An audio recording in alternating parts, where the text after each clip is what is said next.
Hi there, my name is Heather Hartwig. I'm an early literacy coach at the LISD, and I'm here today to give you a quick tip on the essential instructional practices in early literacy, focusing today on Essential 4, Bullet 1.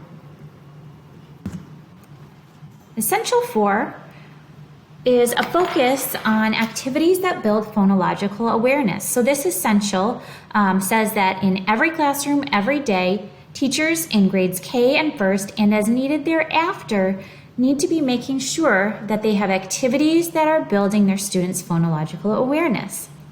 And in order to do that, teachers are going to promote that phonological awareness development through explicit explanation, demonstration, play with sounds and words, and engaged study of words, such as by. And the first bullet is listening to and creating variations on books and songs with rhyming or alliteration. So variations of books and songs with rhyming or alliteration, those might be ones that are already made and we're playing those so our students can listen to those. It might be that together we're working with our students to create a variation on a book or a song using rhyming or alliteration.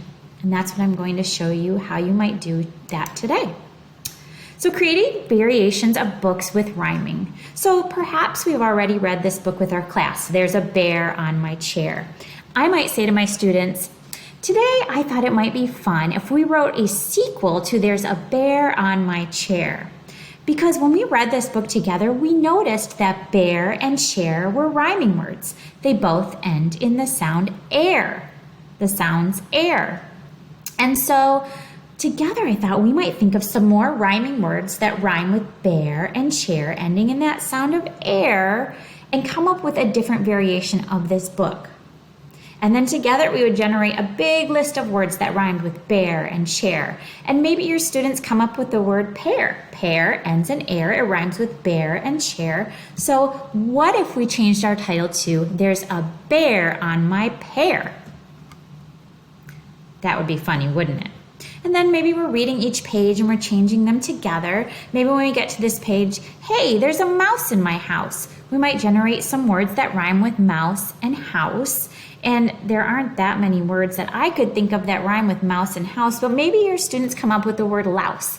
And maybe they think that's a nonsense word. You might let them know, actually, that's the name of an insect. Let's change this page to there's a louse in my house. And then together, you might change the word and maybe even the picture. So that's how you might create a variation of a book with rhyming. But we can also create variations of songs with alliteration. So alliteration just means that it's a bunch of different words that begin with the same sound. So if we were working with a nursery rhyme, row, row, row your boat, I might say to my students, boys and girls, we had read this and sang this nursery rhyme together, row, row, row your boat, and I thought it might be fun to change it up a little today. Let's make our own version of row, row, row your boat, but let's come up with some other words that begin with the same sound in boat. And I might ask them, what's the sound that you hear at the beginning of boat? Yes, it's B. And remember, you're going to clip that sound right away so we don't hear B, but we hear B.